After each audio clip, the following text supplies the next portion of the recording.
Assalamualaikum Bapak Ibu Pasien semuanya dimanapun berada, bagaimana kabarnya hari ini? Ya, semoga sehat-sehat selalu ya Bapak Ibu.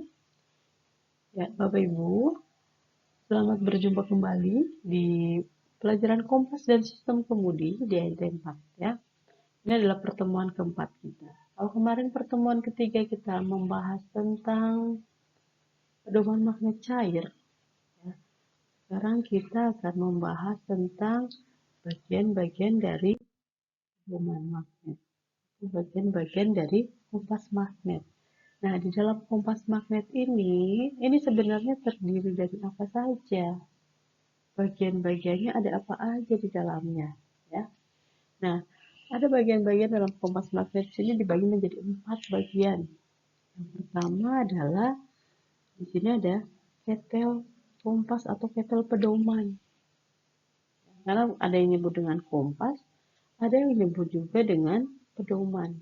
Nah, ketel kompas atau ketel pedoman ini di dalamnya ya itu ada semat. Jadi ketel kompas ini ya, ini adalah tempat untuk semat ya.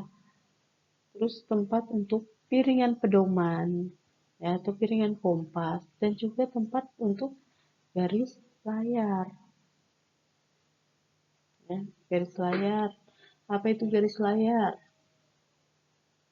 Ya, garis yang memang untuk kita pakai pada saat kita sedang mengemudikan kapal atau pada saat kita melihat berapa haluan yang kita kemudikan.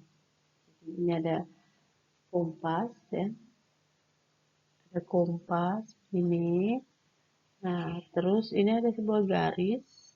Nah, di sini ada mawar pedoman di mana ini akan berputar ya. Nah, pada saat di sini garisnya pas tepat di garis ini angkanya misalnya 210, oh berarti haluan yang kita kemudikan adalah 210. Kalau misalnya 110, berarti haluan yang kita kemudikan adalah 110. Nah, ini adalah garis layar ya. Nah, terus bagian berikutnya selain dari ketel kompas yang tadi tempat untuk semat, tempat semat atau jarum ya, ada yang nyebut semat, ada jarum, tempat untuk piringan pedoman dan tempat untuk garis layar. Nah, kita buka nih di piringan pedomannya, di piringan kompasnya.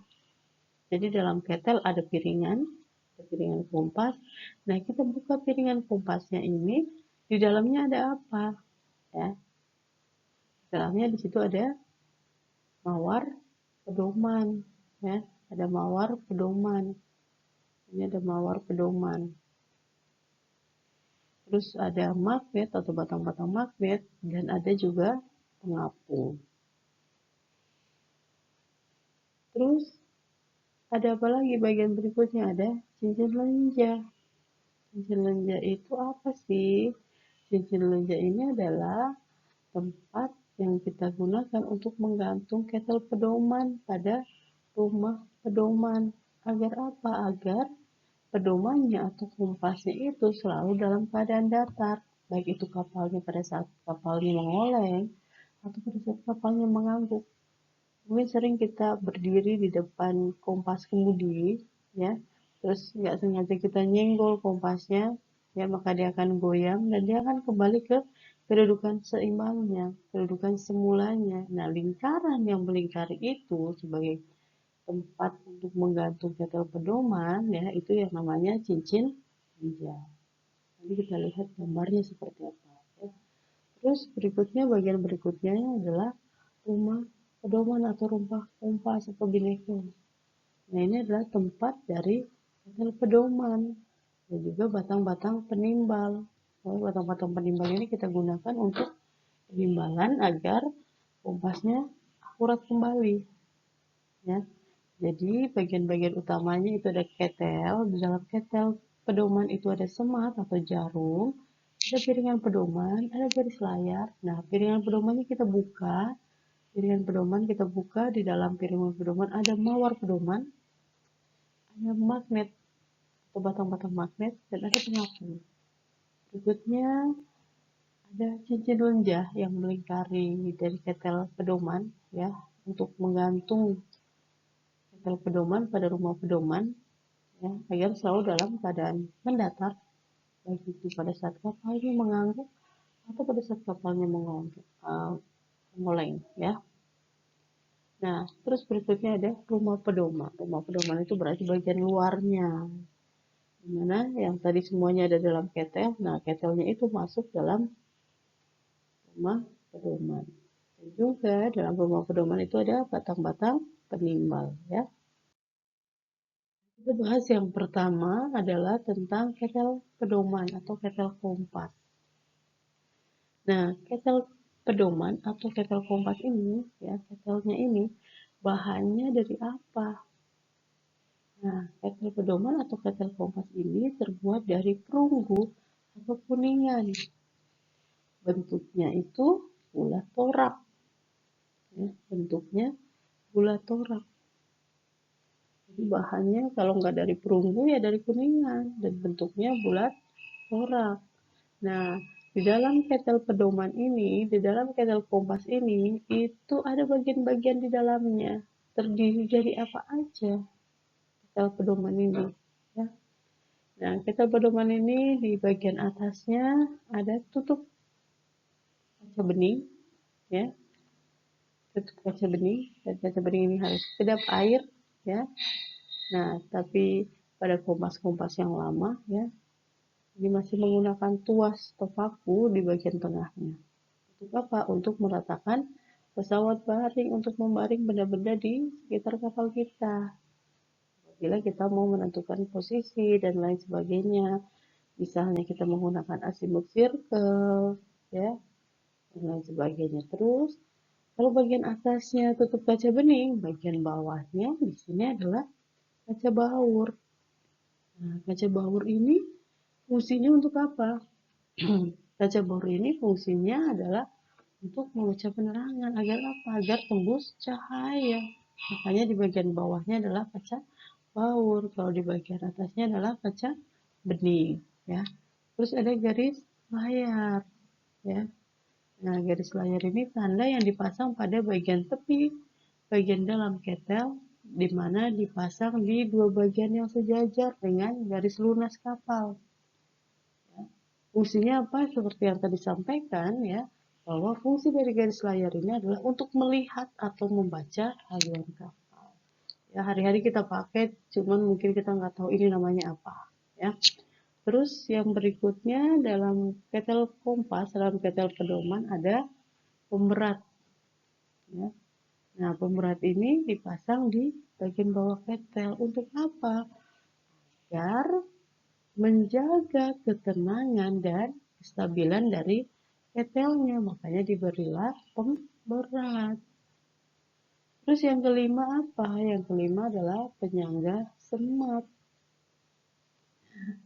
Penyangga semat ini dipasang di tengah ketel, ya, penyangga jarum tadi. Intinya untuk apa? Untuk menjepit jarum, untuk menjepit sematnya. Terus ada tanduk atau baut, ini dipasang di luar ketel. Untuk apa, ya? Nah, tanduk atau baut itu dipasang di luar ketel agar bisa gunakan, ya, bisa kita gunakan ini, ya, ini ketelnya bisa kita gunakan untuk menyangkutkan ketel dengan cincin lenja yang melingkar itu, ya. Nah, ini bagian-bagian dari ketel pedoman. Ada di bagian atas ada tutup kaca bening, di bagian bawahnya ada kaca baur, ya. Terus ada garis layar di mana kita gunakan untuk melihat atau membaca haluan. Terus ada pemberat di bagian bawahnya, di bagian bawah dari ketel. Terus ada di bagian tengahnya itu ada penyangga semat, dan ada di bagian luarnya itu ada tanduk atau baut, di mana ini digunakan untuk menyangkutkan ketel dengan cincin lenja, ya. Nah, ada syarat-syarat yang harus dipenuhi, ya, oleh ketel pedoman atau oleh ketel kompas. Syaratnya apa? Tadi kan kalau ketel kompas atau ketel pedoman itu terbuat dari perunggu atau kuningan, ya. Jadi ini syaratnya adalah tidak boleh mengandung magnet. Ini terbuatnya dari perunggu atau kuningan. Terus syarat yang kedua apa? Kaca bening yang di bagian atasnya itu harus rata. Jadi pada saat kapalnya dalam keadaan diam, pada saat kapalnya dalam keadaan diam, ya, kaca beningnya harus rata. Untuk kacanya itu harus dalam keadaan datar.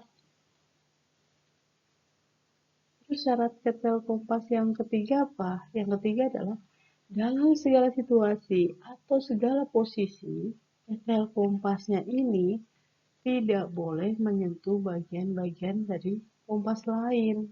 Artinya apa? Ketel kompasnya ini dapat mengayun dengan bebas. Dimana ketel kompas tadi kita gantungkan pada cincin lenja. Yang keempat, syarat yang keempat adalah semat atau pasaknya, jarumnya tadi harus benar-benar terpasang tegak, tepat di tengah-tengah dari ketel. Ya. Kalau misalnya ada tuas, bagaimana? Harus tepat di tengah-tengah ketel yang tadi dipakai untuk ringan ya. Terus yang keenam, harus tidak boleh terdapat kesalahan garis layar. Kesalahan garis layar itu terjadinya kapan? Apa sih itu kesalahan garis layar?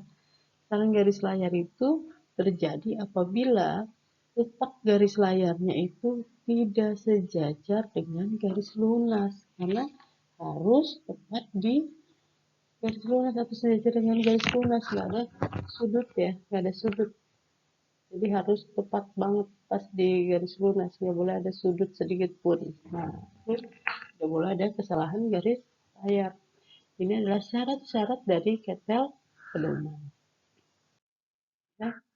Nah, berikutnya ada bagian berikutnya tadi adalah cincin lenja. Nah, cincin lenja ini adalah yang kita gunakan untuk agar ketelnya selalu dalam keadaan seimbang. Ya, jadi pada waktu kapalnya berlayar, misalnya dalam anginnya besar, dalam kondisi anginnya besar atau ombaknya besar, atau bisa juga karena gerakan dari kapal itu sendiri, maka kapal itu akan mengoleng atau mengangguk, ya kan? Nah, sedangkan pedomannya atau kompasnya ini, ya, pedoman atau kompasnya ini harus selalu dalam keadaan duduk tegak. Jadi kapalnya mengangguk, dia nggak boleh ikut mengangguk. Kapalnya mengoleng ke kanan, dia nggak boleh ikut miring ke kanan. Atau kapalnya miring ke kiri, dia nggak boleh ikut miring ke kiri. Harus dalam keadaan duduk tegak. Nah, untuk itu maka ketel pedoman ini dihubungkan ke rumah pedoman dengan menggunakan cincin lenja. Itulah cincin lenja ini yang melingkar ini. Ya, bentuknya seperti cincin melingkar, maka disebut dengan cincin lenja. Jadi cincin lenja ini terdiri dari dua lingkaran yang dikaitkan pada tanduk. Ya, dua lingkaran yang dikaitkan pada tanduk dan rumah pedoman. Sehingga apa? Kapalnya mengoleng, kapalnya mengangguk. Ini ketel pedomannya itu tetap dalam keadaan mendatar. Ya, tetap dalam keadaan mendatar. Terus bagian berikutnya adalah ada piringan pedoman, ya, piringan kompas. Nah, bagian-bagian penting dari piringan kompas adalah yang pertama ada pengapung, kedua ada jarum-jarum magnet atau cincin magnet, yang keempat ada, yang ketiga ada kertas skala derajat. Skala derajat ini atau mawar pedoman, ya. Ini bagian dari piringan pedoman. Nah, piringan pedoman yang baik itu harus bagaimana? Kalau tadi ketel pedoman yang baik harus bagaimana, sekarang piringan yang baik. Ya. Piringan yang baik itu harus ringan. Piringan yang baik itu harus ringan. Jadi sungkup piringan, ya, pada bagian bawahnya itu harus licin. Jadi piringan yang baik itu harus ringan. Yang pertama itu syarat untuk piringan pedoman, ya. Jadi harus ringan. Terus yang kedua adalah tidak boleh ada kesalahan polimasi. Apa itu kesalahan kolimasi? Ya, jadi tidak boleh ada kesalahan kolimasi. Terus yang ketiga, pembagian derajatnya harus jelas. Pembagian derajatnya harus jelas. Terus yang keempat, besarnya piringan pedoman, ya, besarnya piringan pedoman harus seimbang dengan besarnya level pedoman. Besarnya piringan pedoman harus seimbang dengan level pedoman. Terus apa lagi?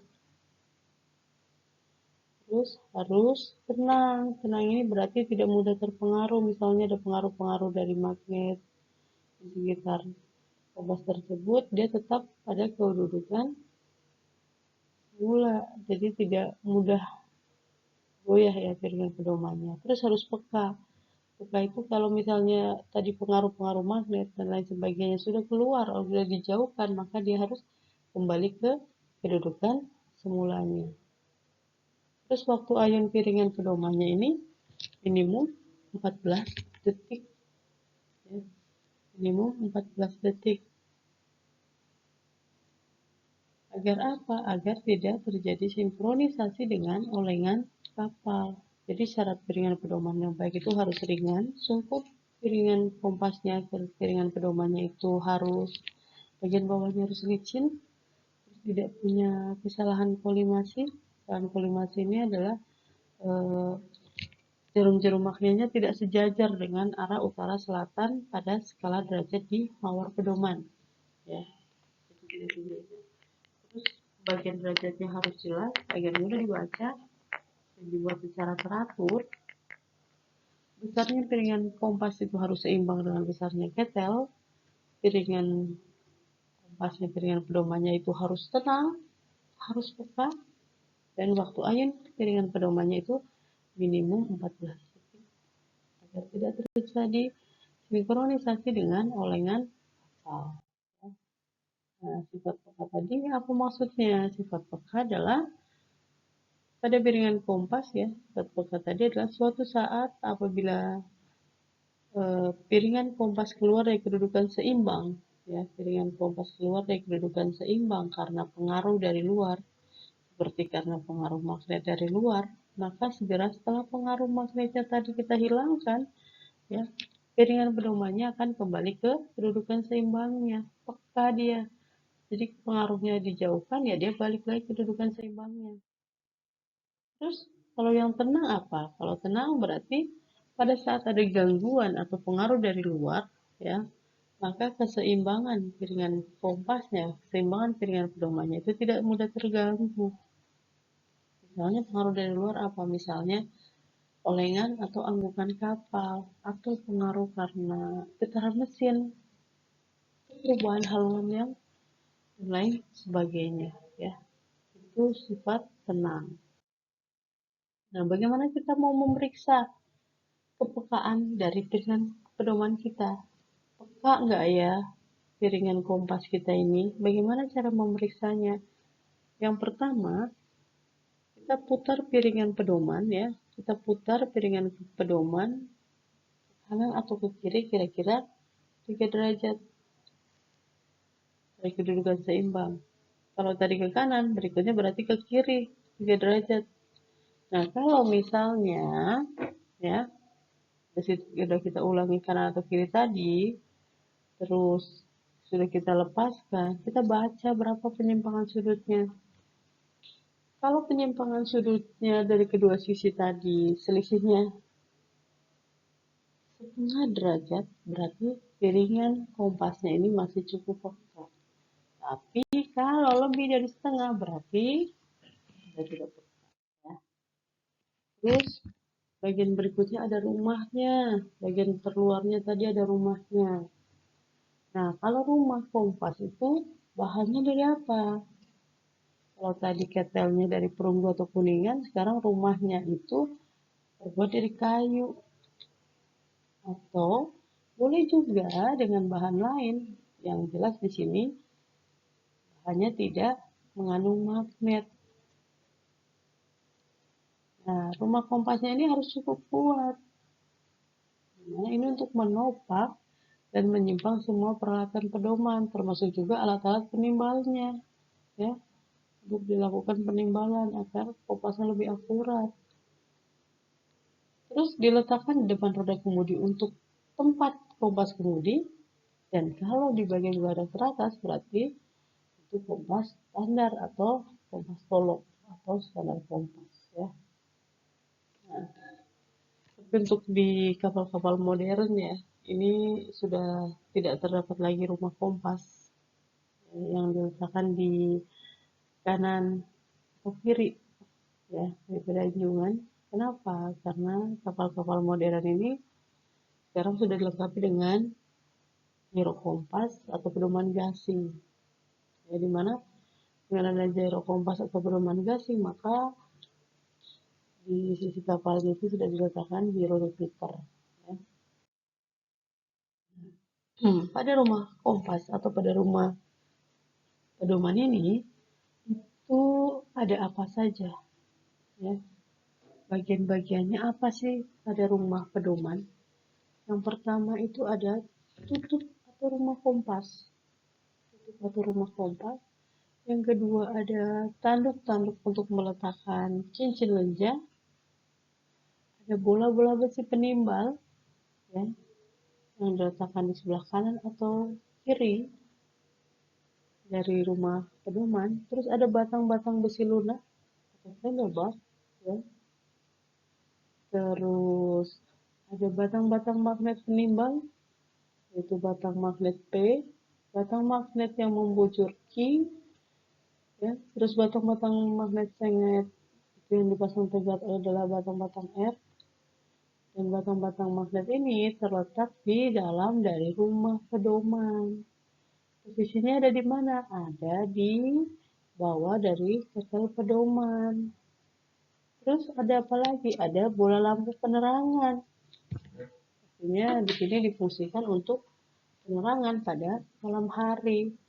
Dan juga ada apa lagi? Ada klinometer. Ya. Klinometer ini diletakkan pada bagian dari luar rumah pedoman. Jadi pada rumah pedoman atau pada rumah kompas ini terdapat tutup rumah kompas, tanduk-tanduk untuk meletakkan cincin lenja, bola-bola besi penimbal yang ada di kanan dan kiri, terus batang-batang besi lunak atau kita sebut handlebar, ya, diletakkan dalam tabung, ya. Posisinya ada di depan dari luar rumah pedoman. Terus ada batang-batang magnet penimbal, baik itu batang-batang magnet P, batang-batang magnet Q, batang-batang magnet R, ya. Ini letaknya itu ada di dalam dari rumah kompas. Posisinya itu ada di bawah dari ketel kompas. Terus ada bola lampu penerangan, ya, untuk penerangan pada malam hari, dan ada klinometer. Nah, lihat rumahnya seperti ini gambarannya, ya. Ini bola-bola penimbalnya, ya. Ini bola besi lunak atau korektor D. Ini planer bar yang memanjang, ya.